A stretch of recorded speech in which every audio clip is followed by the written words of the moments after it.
Welcome to Actions and Limits. My name is Justin Atherton.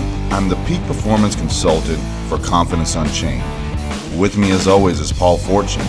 Paul is a mindset coach and the founder of A Call to Action. And together, we make Actions and Limits.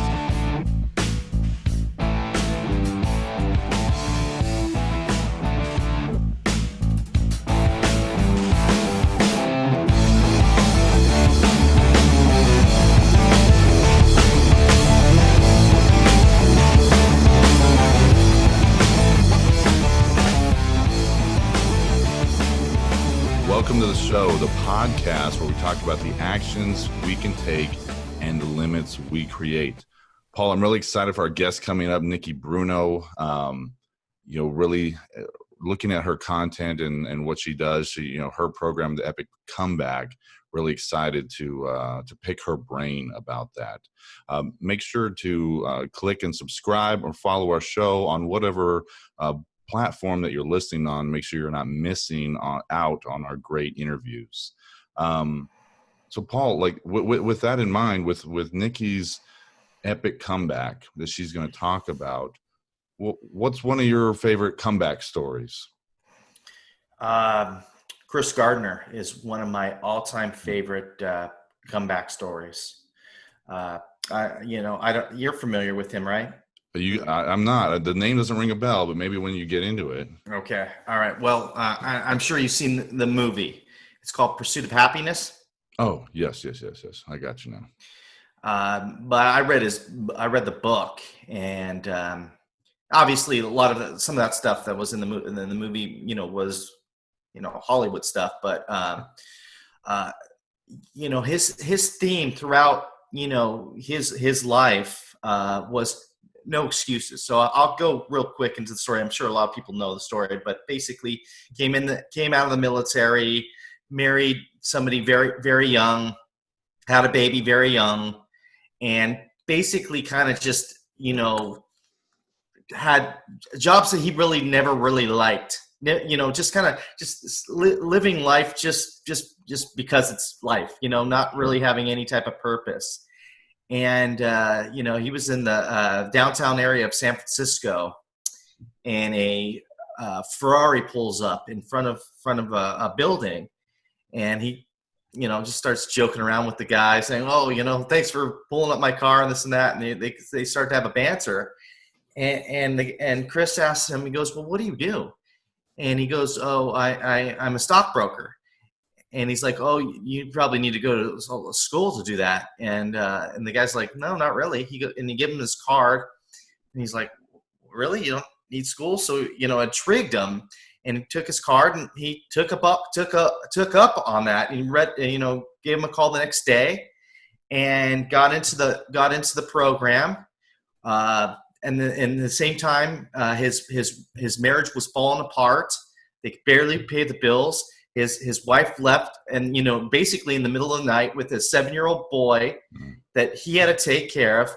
Lost his home. Was homeless with his boy, and still every single day found a way to have enough money to send his son to childcare so that he could go to work and as an intern, not making any money. Learning the ropes of being an intern, and then selling computer equipment on the side just so that he had enough money to survive. And I'm sure there was times where he felt defeated, wanted to give up or anything like that. But throughout, if you watch the movie or read the book, he really never gave excuses. There was all kinds of roadblocks that came his way, and they were devastating. But it never stopped him from his goal, and eventually he did become a stockbroker. And I think I don't know what his net worth now is, but he owns his own firm now, and I think it's probably close to $1 billion. What stands out to me in that is like that idea of grit that you talk about, right? Like having that like desire, like I'm going to make it work. I'm going to figure it out. Like scrapping by, barely having enough, and going, "Hey, no, I see the light at the end of the tunnel. I'm going to make this work. There's no excuses I'm going to give. I'm just going to get it done." So I think that's that's what it really takes to, when you hit rock bottom. And some people need that. There's so many stories out there where you see these people that, like, maybe they were doing really well at one point, fall off that pedestal, and, have to figure out how to come back from that. Or maybe it's someone that, started out at the bottom and had to figure out a way, like, how do I break out of this cycle of this, class I've been born into and this world I've been born into, and raise myself to, a higher standard. And a lot of it comes back to, like, having that determination and having that grit. So I'm excited to pick our guest brain today and see, what type of epic comebacks, she's been involved in with her clients and whatnot. So let's go ahead and bring out our guest for today, Paul. So Nikki Bruno is an empowerment coach and founder of the Epic Comeback. Her experience of reclaiming her power after a high conflict divorce inspired her to help others find the treasure in trauma, including divorce, illness, loss, and other challenging situations. Bruno is a thought leader on high conflict divorce, emotional abuse, intuition, and mompreneurship. Oh, that was a tough one for me. She's got her own word there. Mompreneurship. Got it. She is also a 20-year veteran of the publishing industry and a published author. Bruno holds a bachelor degree in anthropology from Princeton University, a master's degree from the Harvard Graduate School of Education, and coaching education and training from iPEC. She's been featured on NBC Palm Springs and in Forbes, Reader's Digest, Authority Magazine, the Houston Chronicle, Best Self, Cosmopolitan, Bustle, and Glassdoor. That's a whole lot of publications there, Paul.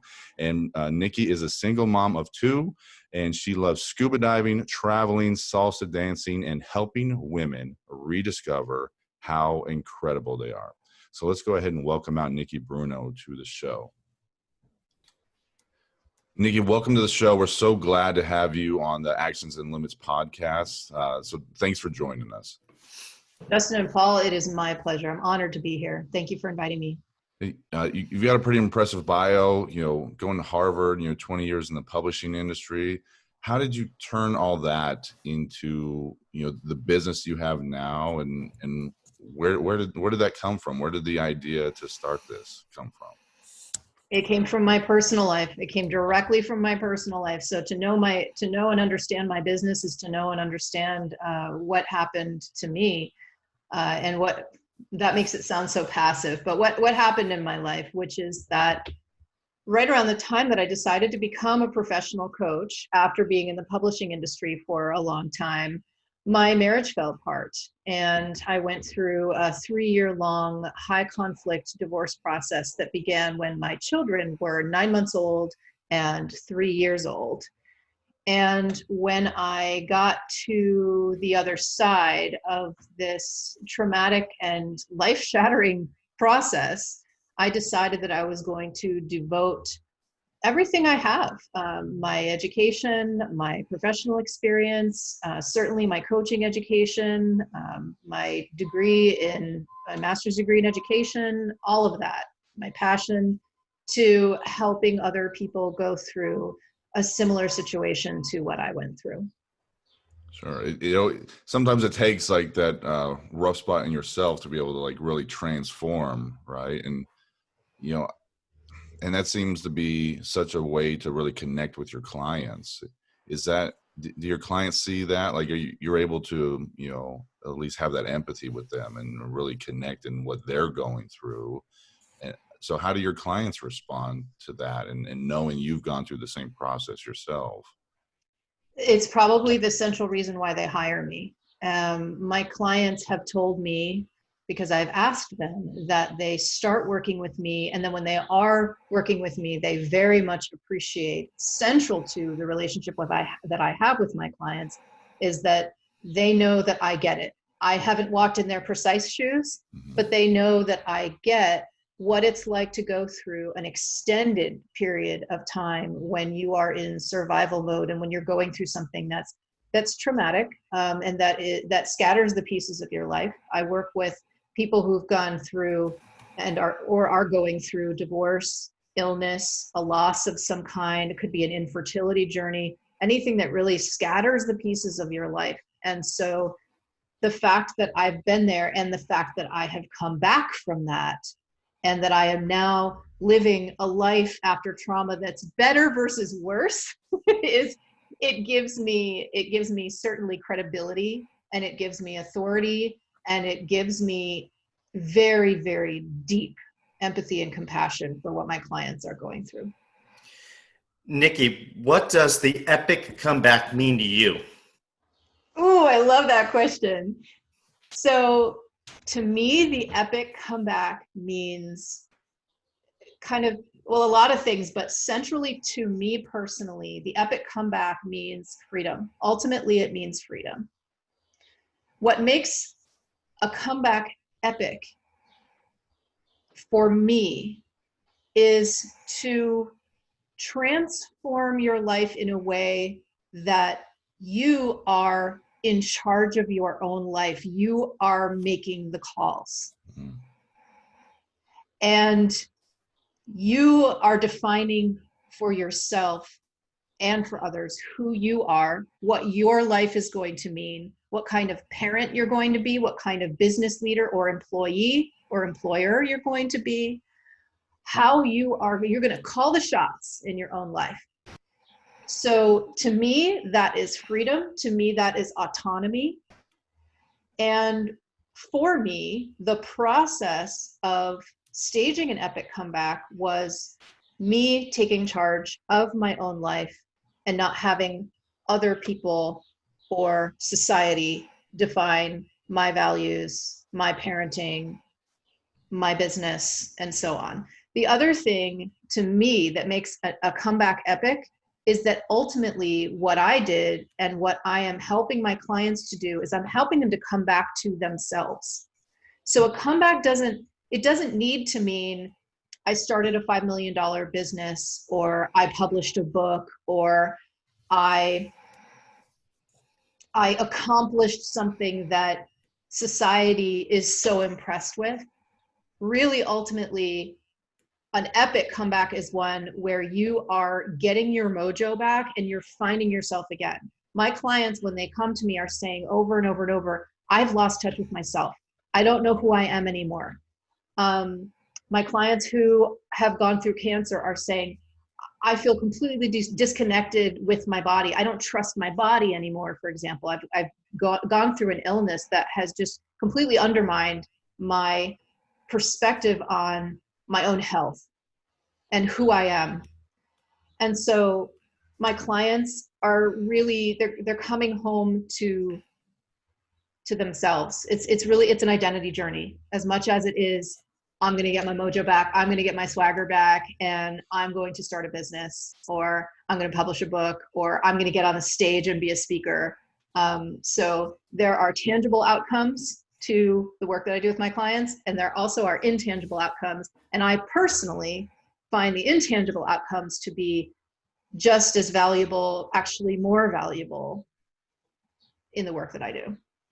I like how you were talking about that identity journey. Like right before you said it, I was like, man, it's really like a shift in your identity, going from what you were linking yourself to before this event happened to you, whether it was divorce or trauma or illness. And people have a really hard time detaching themselves from that and recreating what they want to be for themselves. So I really like how you put that it's an identity journey, because, sometimes you have to let go of, the things that you identified with in the past to create something even better in the future. So that seems to be, I really like the identity journey. That's a good one. Yeah. And my clients say that they don't want their lives to be defined by the trauma they went through. So they don't want to be coming out of divorce saying, I'm a divorcee, my children come from a broken home, my children are children of divorce. And folks who, I spoke with someone the other day who is, I was doing some market research and just talking with her about her journey with cancer. And she was saying early on when she was diagnosed with cancer, she swore to herself that she wasn't going to let cancer be her story, that it wasn't going to define her, and that she was going to not have that be her thing. And I'm really a fan of that. I encourage my clients to obviously acknowledge what they've gone through, process what they've gone through, but not be defined by it if they don't want to be. Nikki, obviously you went through a very, very low point, going through the divorce and getting through all that. Was there like an aha moment or like a point where you're like, I don't want to be a victim anymore, or something clicked in you and like, you know what, I don't want to feel angry or sad anymore. I want to move forward. Was there any of that? You bet there was, Paul. There was a moment. And actually, I call this moment in the process of staging an epic comeback, I call it their turning point. I've created a methodology that I love to geek out and talk about that is called the epic comeback journey. And the epic, it's a 10-step process. And one of the steps in it right at the very beginning is the turning point where you say, no more of this. Something's going to change, and it's going to change now. And for me, that moment was I had been separated from my then husband for about 9 or 10 months.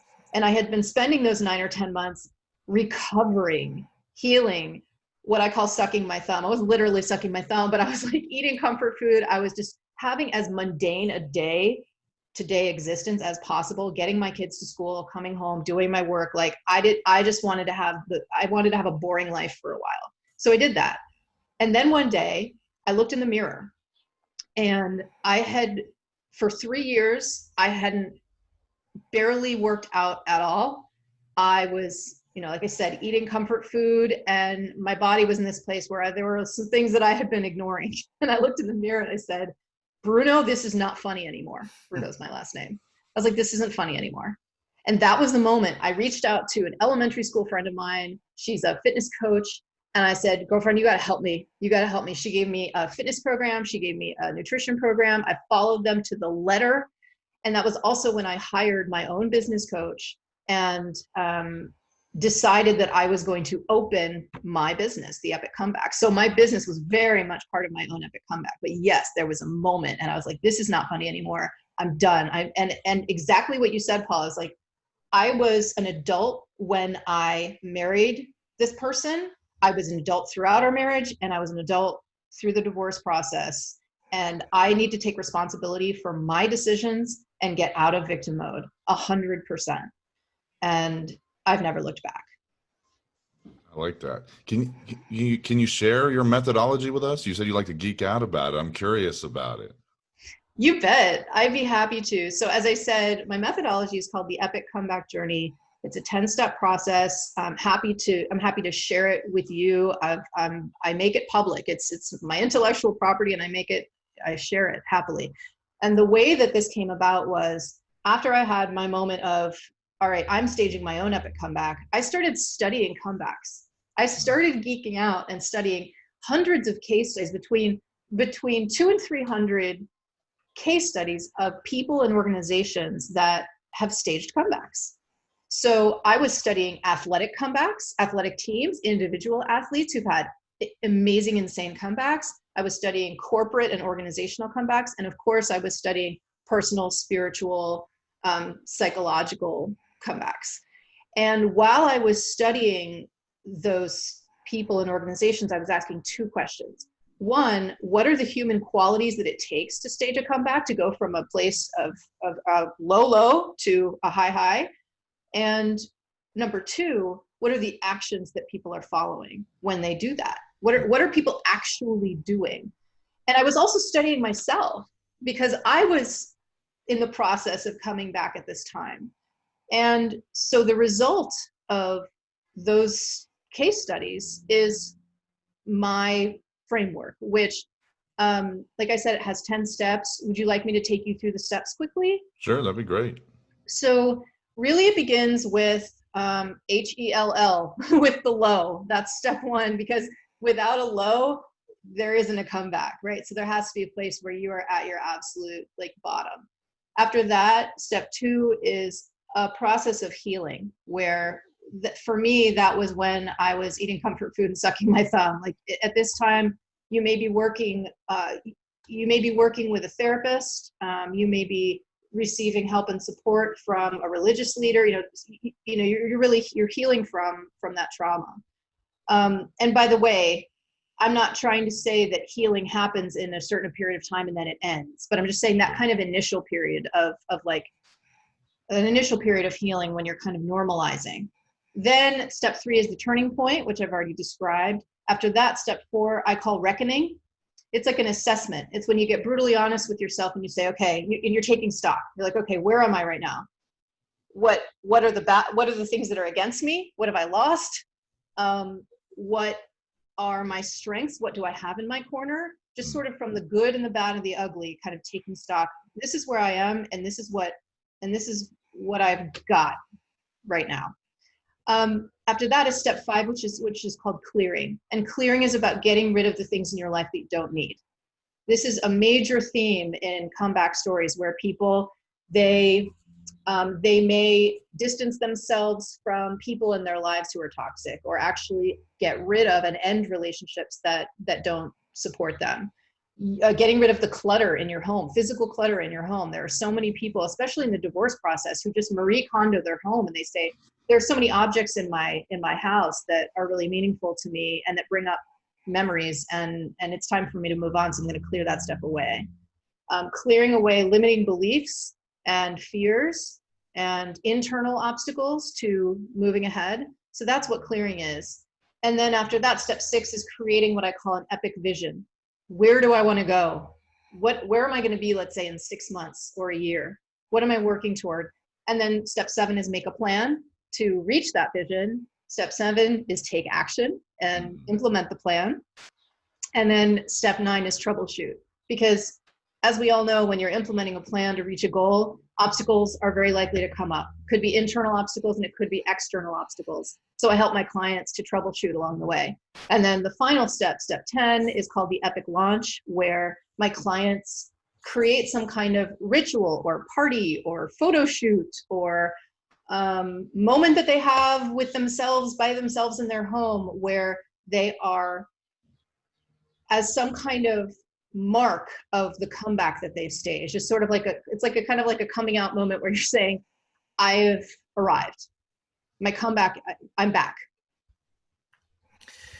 Nikki, you talk about building that VIP crew. Can you go into what that actually means? Absolutely. So a huge part of any epic comeback is that 99% of people don't do it alone. I don't recommend doing it alone. We're human beings. It's in our DNA to be supportive of each other, to provide help, to reach out for help. And so your VIP crew that I'm helping my clients build that VIP crew of people who support you and care about you unconditionally, and yes, who will challenge you, but also will just be there, who will be loyal to you. So it's your friends, it's your family members, it's members of your spiritual community, it's potentially a therapist, a coach like me, who is going to be your VIP crew. And it's so important when you're going through and coming out of a traumatic situation that you spend your time with people who do help you, who do support you, that you are comfortable with. And yeah, maybe they'll help certainly challenge you and help push you out of your comfort zone when you're there, but people who aren't going to judge you. That's super, super important, especially when there's so much shame that comes from often the divorce process, going through an illness. There's just, what you find when you go through a traumatic experience is that there are surprises among the people you know. You get surprised by people who are super supportive of you that you didn't expect. And then you get surprises from people who you expected would be right there for you and would be rock solid for you, who actually aren't. And who very much are not around, or maybe just disappear. And this is true of all of my clients. They're like, yeah, I've had some real surprises. And this was true of me too. So what I suggest, and this is super, super simple concept when building a VIP crew, is that you take 3 steps. Number 1, you think about you create a vision of how you want to feel and what you want your kind of life to be like when you're around your people, when you're around your people who support you. Number two, once you have that vision and you've decided, well, I want to feel really supported. I want people around me to have a sense of humor, and I want to take myself too seriously. Or it could be that you want to be around people who help you feel really peaceful, like at peace and calm, or whatever it is for you. And then step two is you go through kind of the list of people in your life and you say, who helps me feel that way? Like, who qualifies? Who meets the standards, right? Yeah, who meets the standards? Who am I going to spend my time with? And then step three is spend more time with those people. And the other result is like, don't spend time around people who are judging you and who are sucking at your energy, or who are jealous of you, or who don't meet that vision. And that can be hard. That can be really hard, because there might be some really people who you've been really, really close to. Yeah, I was going to ask that question. How do you do that? How do you separate yourself from those people? Because it could be people that you've known all your life. It could be family members, but with this new epic comeback that you're doing, that they're not the right people for your journey now. They're bringing you down. And how do you separate yourself from that? Because that's really, really hard, because you invested a lot of time in that relationship. It is. It's hard. And I'm not going to lie. It can be very hard. But there are multiple different ways to set boundaries, right? And sometimes it's just setting that boundary for yourself. You don't necessarily even have to communicate it to another person, where you decide that you are, let's say, for example, going to limit time with someone, or you decide that you'll spend time with them, but maybe there will be topics that you won't talk to them about, because you know that when you hit that particular hot button topic, the person might trigger you, or that you have like a strong disagreement about that particular topic. So it isn't necessarily that you just say, you're out of my life, you're fired, right? That might have to happen, and that takes a lot of strength. But that's why I suggest starting with a vision of how you want to feel, because then it isn't that you're focusing on what you don't want, you're focusing on what you do want. And so what that does is it helps you be in the right mindset and attitude, even when you are spending time with people who tend to suck your energy and trigger you. So different types of boundaries, including potentially having a conversation with that person and being really upfront about what it is that's getting to you about spending time with them, or actually saying, I find it really difficult. It's hard for me to talk to you about X, Y, or Z. Would it be okay with you if we focus on this part of our, life and friendship and family, but not that one? Because I'm still, lots of I statements, like saying, I'm still really sensitive about this, and it's hard for me to talk with you about that. And be tactful, and also be firm, because boundaries are what keep us safe, and boundaries are what keep us happy, and boundaries are what keep us moving forward too, and taking action toward what we want rather than away from what we don't want. Yeah. I feel, and I've gone through some of that myself with, picking my people and having to cut some people off. And it's interesting. You can almost groom the conversations too. When it turns to that type of negative conversation, it's like, all right, well, it's time for me to go, and over time, hopefully they get the picture where it's like, yeah, okay, we're not going to bring that topic up anymore. But I really see like a lot of your methodology, I was really resonating with a lot of it. And I was actually seeing how some of those steps could be happening either simultaneously or kind of a little bit of overlap, sometimes moving through them. And then even with creating your VIP crew is worked in there with your methodology and like clearing and just kind of getting that space. I literally was putting myself like into your methodology. Like, I've gone through divorce. I've gone through like a major job loss before. And so, seeing those different pieces that need to come into place, like the reckoning and being like, what did I do? Like owning, like, what was my part in what happened? Yeah. And that's a huge part that some people don't want to own up to. And I remember thinking, I don't want to own that. I don't want to own that piece right there. And then it was like, oh, damn. No, that was me. That was all me. Yeah, it's probably the hardest step, I would say. I don't know. I mean, there are challenges involved in all of them, because for some people it's taking action that's the hardest part. And, finding that motivation. But I say this to everyone as a disclaimer when I introduce my methodology. There are no two people who follow this journey the same way. I know I'm talking about them as sequential steps, but I'm really glad that you brought that up, Justin, because they're not necessarily at all sequential. Yeah. They're all to some extent they're all happening at the same time. I would say, even the turning point for me, it was a very clear moment, but that's not necessarily true of everyone. Sure. It could be a turning, you could go through a turning point without even knowing that it was a turning point for you. And then 8 months later, you could look back and you could say, yeah, that was the turning point. The day that I forgot to pick up my kid from school. You may not know that that's a huge turning point in your life, but a few months later, you might look at it and be like, wow, that was the moment. You also talked about, I'm probably wording this wrong, but you had like 3 steps to circumvent, the steps. Like it was a fast forward. I know I butchered that, but you know what I'm talking about, right? Yeah, I know what you're talking about. 3 shortcuts. Yeah. So what are those? Yeah. So the 3 shortcuts. The first one is robust physical fitness. As I mentioned, after I had my turning point, I went straight to getting back and to getting into the best shape of my life. And there are so many things about physical fitness that are antidotes to trauma. Number one, it is highly established within the psychological and psychiatric community, based on some very reliable studies, that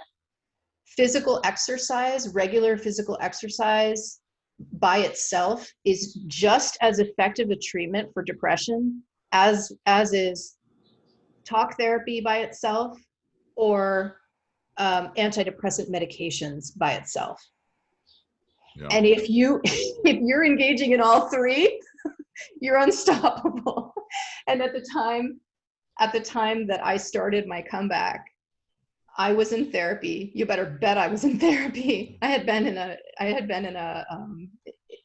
emotionally toxic relationship, and I was taking antidepressant medication. And when I added fitness, holy moly, my energy level went from like a 3 or 4 out of 10 to like an 8 or 9 out of 10 within 3 days. Because my body was saying, historically, I've been in shape, and my body was like, thank you for doing this again. So physical fitness is the number 1 shortcut I know to staging an epic comeback and getting your mojo back. So, I mean, not only because it's a treatment for depression, but also because it gets all of those like really, really positive, endorphins and, I'm not a specialist on this, obviously, but chemicals going in your brain and releasing and firing and all that stuff. It brings pleasure. All the good dopamine stuff. And serotonin. Dopamine, and all that stuff. Yeah. There you go. Thank you. Yeah. And the other thing is that exercise is an amazing way to express your negative emotions, to get them, to get them out of you and to externalize them. And when I went through divorce, I was experiencing, and coming out of it, I was experiencing anger and sadness and loneliness and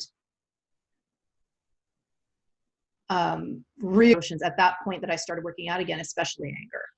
And so if I would have a moment where I received an email from, my ex-spouse, or there was just something going on with my kids, or like whatever was happening that I would get really angry and bummed and upset about.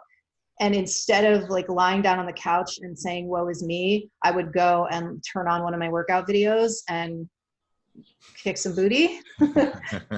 So good. So good. So yeah. So exercise, and then your VIP crew, that's another shortcut. And the third shortcut is working on a sacred relationship with yourself.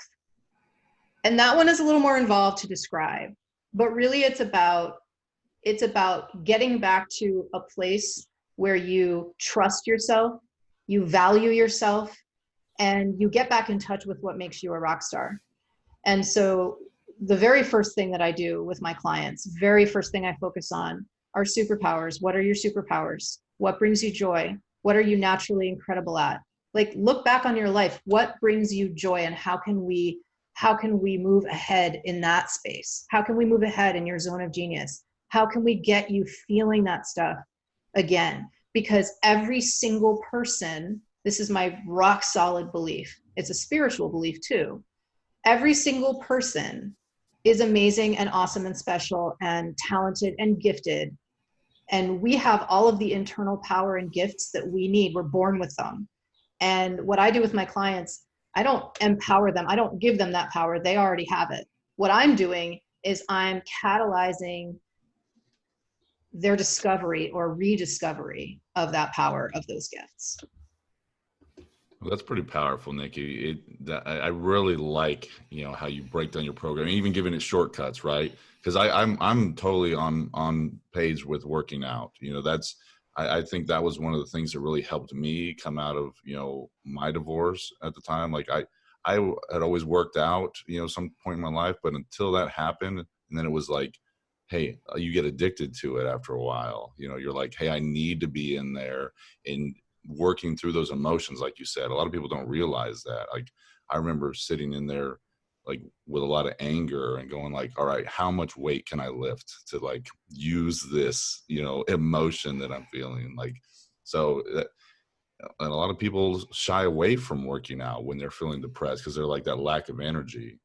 But I think it's really, really important to get back into it and figuring out how to move forward. Just get out there and move your body, start to feel better, get out in the sun, right? Yeah. So a lot of those shortcuts are pretty important. Nikki, as a mom, because I can relate to this a little bit as well, because my parents were divorced, and I know Justin can relate a little bit too. What was your role after the divorce to make sure your kids were, obviously first physically safe, but emotionally and mentally safe, and to be able to grow at such a young age? Because I know that's very, very important. Yeah. So my kids were always physically safe. There was never a time when they weren't physically safe. Thank God for that. In terms of being emotionally safe, it was a matter of maintaining structure and love, just unconditional love, structure, continuing to go to school, continuing to have multiple loving people in their lives. So making sure that my kids were still having play dates and still hanging out with multiple people from multiple generations who loved them, making sure that they got some really good time with my parents who lived an hour away at that time. So structure and love, and doing my best to provide my kids with a narrative about what had happened and about what was happening that was appropriate to them developmentally. So they were really little. And so the way that I interacted with them and talked with them about what was going on in our family was certainly different from how it would have been if my kids had been, say, 11 and 15. So yeah, they were really little. And so in a way, I feel kind of lucky because there were a lot of nuances that they wouldn't have understood even if I had tried to explain them. But actually, now that you ask, Paul, I think what was most important for me to do at that time, and continues to be most important, is to make sure that I'm all right. Sure. Because when I'm all right, my kids are all right. When I'm not all right, it's gonna, however I am as their mother, that's going to influence their degree of safety and happiness, and period. So that's something Paul and I have touched on before, like parents, going through a struggle like that and having their kids there. How do you balance that? Like, how do you find that moment? Because I remember thinking that myself with my daughter, thinking, hey, I'm not okay right now, you know, I need someone else to watch my daughter so I can, you know, work on some things, you know, because she's not getting 100% of me. So how do parents deal with that? And maybe you don't have the support system in place. So what are some ideas for that? Yeah. Well, my number one idea is the support system. Sure. That's my number one idea. I really, really feel ever since we entered quarantine, and I know at this moment of our interview, we're in quarantine, and hopefully when it airs, we're not. But I really feel for people who, for parents, single parents, who do not have the backup of childcare right now because they're not allowed to. You know, so there's a childcare aspect of simply having people in your life who give you time where you're not with your children. And it's really important to have that time. It's hard to focus on yourself and your well-being when you're taking care, especially of young children. Sure. And so having that support, including your own therapist and or coach. I am a poster girl for therapy and coaching. In fact, my own clients, almost all of them work with therapists simultaneously to working with me, because they're two different types of support. One is more emotionally oriented and one is more action oriented, right? Therapists help you with regulating your emotions and being emotionally functional, and certainly helping you with things like depression, anxiety, you know, social anxiety, that kind of stuff. That's what therapists are qualified to do. And coaches, in my opinion, should not be doing that unless they also are licensed therapists. Coaches are more about taking action, setting goals, taking action, and moving into your future in a powerful way. So definitely I recommend professional help, and especially if your children are struggling. If your children are struggling emotionally, if you have children, you know, a child who's disabled, if you have a child who, you know, who's dealing with really, really strong and big emotions, which often happens during the divorce process. And also my clients who are dealing with cancer and terminal illness, the impact that has on their kids when they're all of a sudden they're spending all this time in treatment at the hospital and things like that. So involving as much of your family who you trust as you possibly can, and seeking professional help, including the help, please, please, please, of child psychologists and people who know what they're talking about in dealing with children and adolescents all the way through when their parents and their families are going through a really hard time. So like, if there's ever a time to get professional help, that's the time to get professional help. Sure. And a lot of people are resistant to that. And it surprises me, but it's true. There's a stigma around it, you know, that I'm broken, that, you know, I shouldn't need that. It means something's wrong with me. So, yeah, you know, it becomes difficult for people to break that stigma for themselves and really reach out for that help. Here's the problem though, and I'm going to be an advocate of children right here. Here's the thing, is that one of the sort of arguments against getting help that I've heard for getting help for your kids that I've heard is that if I have my daughter or son or both see a psychologist, see a professional, then, you know, he's going to internalize that and think that something's wrong with him. But the thing is, when our children show us that they're in pain or tell us that they're in pain and they're struggling, and we don't show them that we're willing to get help, we are denying their feelings. Like, I mean, I'll share, this is very personal, but I'll share that when my son was 5, this was 3 years ago, he was having a hard time with the divorce. He was feeling very pulled in two directions, and he was having a hard time, and it was obvious that he was having a hard time because he was starting to make some comments that sounded suicidal. And that's a time to get help, right? Sure. That is definitely a time to get help. And by getting help, you're showing your children, number one, your feelings are valid. You're having hard feelings, and I'm paying attention to that. And that's serious, and that's a big deal. And it's important for you as a parent to show your children, not just tell them, that their feelings are important and valid and worthy of getting help for. Yeah. Yeah, I always preach to my clients that being vulnerable is a strength, not a weakness. That could be the first start of your recovery. Is admitting that I have a problem. Okay, I have a problem. Now let's figure out a solution for my problem. And if you don't do that, then you never get over that problem, and it just gets worse and worse and worse as you get older. Yeah.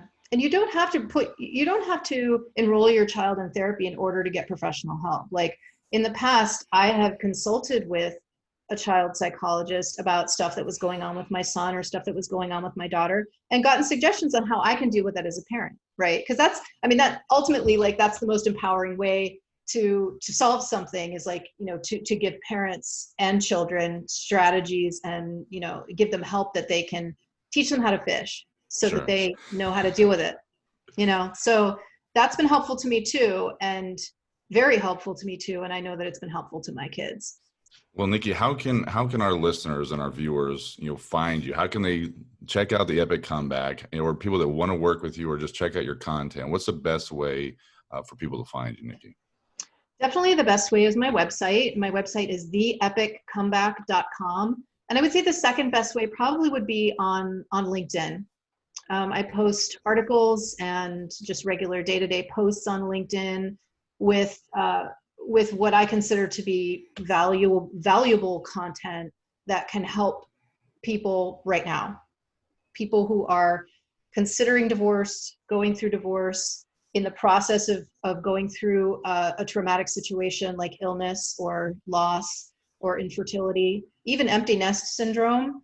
And I also talk about the concept of post-traumatic growth, the fact that there is treasure in trauma, and it's just a matter of finding what that treasure is for you. So those are the two best places. I'm Nikki Bruno, NIKKIBRUNO on LinkedIn, and theepiccomeback.com. Yeah, we'll make sure to put all your contact information down in the show notes for everyone to get a hold of. Is there any projects you're working on right now? Like what's the next thing for you, Nikki? The next thing is in mid-June, so just a couple of weeks, I'm starting the Epic Comeback group program. This is a coaching and mentoring program that is at the core of my coaching practice. Like I said, it lasts for 3 months, and it's a combination of group coaching and one-on-one coaching. And it starts in mid-June.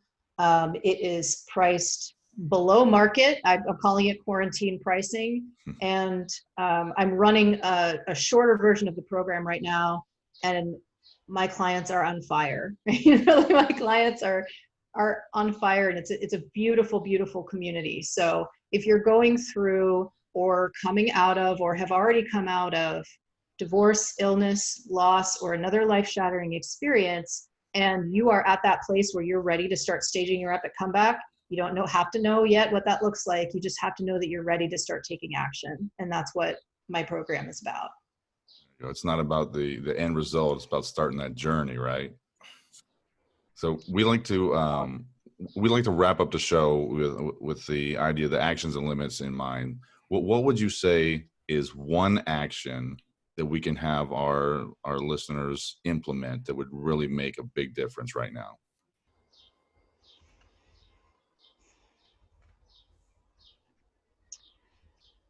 Make a list of 1 to 3 moments in your life when you felt powerful and on top of the world and on fire. And if you can, add to it over time as evidence to you that you are an amazing human being and that you have accomplished great things before, and you can and will do it again. I like that. That's pretty powerful. Like write down the stuff that you have really accomplished, like you said, the top 2 or 3 things. I think that could really make a difference. And with the opposite side of that, with all these limits that we self-impose on ourselves, what would you say is one major one that we need to remove instantly?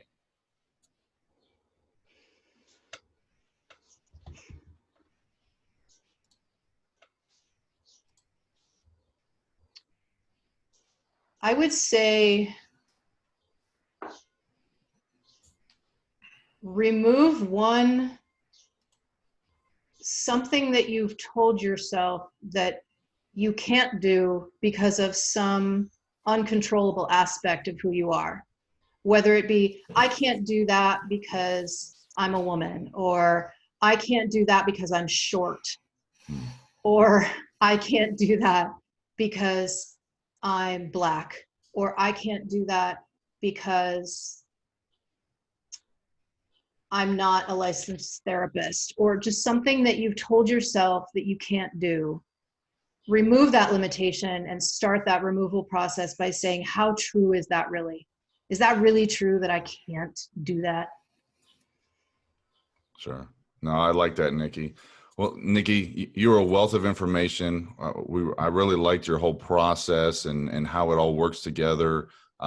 It sounds like you're having amazing results with your clients, and so I would, suggest anyone out there looking to work with a coach, reach out to Nikki and really someone that's going through that process and really needing that. So, thank you so much for being on our show, Nikki. It was a pleasure to have you on the Actions Limits podcast. Thank you, Justin and Paul. Thank you so much. It was my pleasure.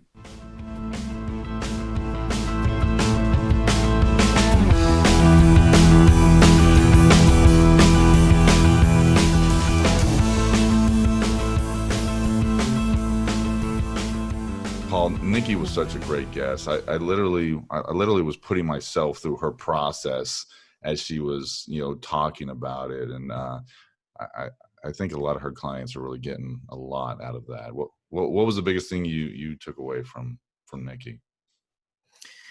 That you can get off the mat. Things happen that can be horrible, and you think that life is over, but it's not.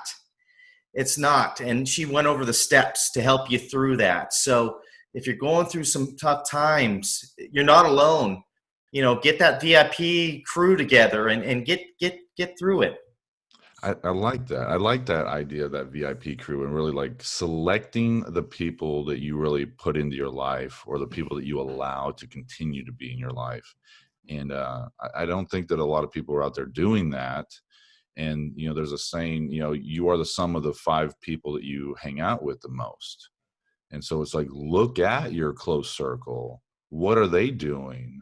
Are they holding you back? Are they bringing you up? So it's very important to look at the people that you allow to really influence you, because you spend the most time with them.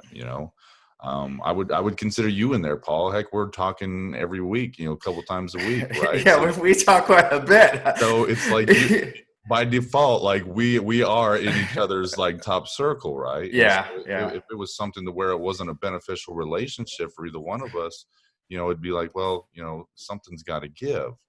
And so I would advise people to really look at your close circle, like the acquaintances and like your outer group of friends is one thing, but like who are the 5 people you spend the most time with? I think that's a really important thing to look at. So yeah, absolutely. I 100% agree with that. And yeah, I feel like I talk to you than most people, Justin, just because of the podcast and all. But I enjoy listening to your conversations, and we're kind of going through a similar path business wise. So it's kind of fun to bounce ideas off each other. And yeah, so we keep each other consistent with this. Mm-hmm. And like you said, we learn from each other. So I had a question, but you know what? One of the things that Nikki brought up made me want to ask you this question instead for Ask Paul Anything. So this is a question from Justin? No, it's actually, I'm going to say it's a question from Nikki. Oh, okay. All right. It's something that she said she asked her clients. So we'll use this for our segment, Ask Paul Anything. Paul, what is your superpower? What is my superpower? I would say I have 2 superpowers. Or do I not have 2? I have. We can have one. 2. Share both. Okay. All right. So I think my number 1 superpower is empathy. I think that when people talk to me as a client or as a friend or whatever, mentor, whatever, that I empathize with them. And I think that's powerful. I think that's when a lot of people trust me, because I think they feel that I empathize with them, so that they feel comfortable opening up to me, and we can talk about the tough questions that come up in life or in business or whatever it is, because they trust me. And number two, power kind of goes along with it a little bit, but listening. I feel like I'm an active listener. Again, that helps develop trust, that I'm listening to what they have to say. And when you're an active listener, it's an act of care. You care about what they're talking about. So that's very powerful, that you listen to somebody and you really listen to what they're saying, not listening to, give talking points, but actually listen to what they're telling you. That shows a level of care. And like you said, I think they go hand in hand, because you can't build that empathy and show that empathy if you're not listening. So, I think they really do go hand in hand. But those are two great things to have, especially helping building that rapport, building that trust with people. So great superpowers there, Paul. So again, remember to submit your questions. I know we didn't use one this week because we used one from our guests via proxy, but continue to submit your questions to actionsandlimits@gmail.com, and you may have your questions featured on the show. What a great guest, Paul. Another great show. Yeah, great episode, man. For Justin Atherton, this is Paul Fortune. We'll see you next week. All right. See you next Monday.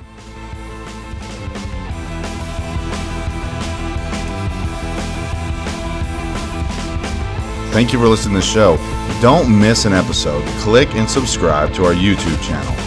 Follow us on your favorite podcast platform, and find us on Instagram and Facebook under Actions and Limits to stay updated on all our upcoming content. Continue to email the show at actionsandlimits@gmail.com for our segment Ask Paul Anything. Thank you for listening. We'll see you next week.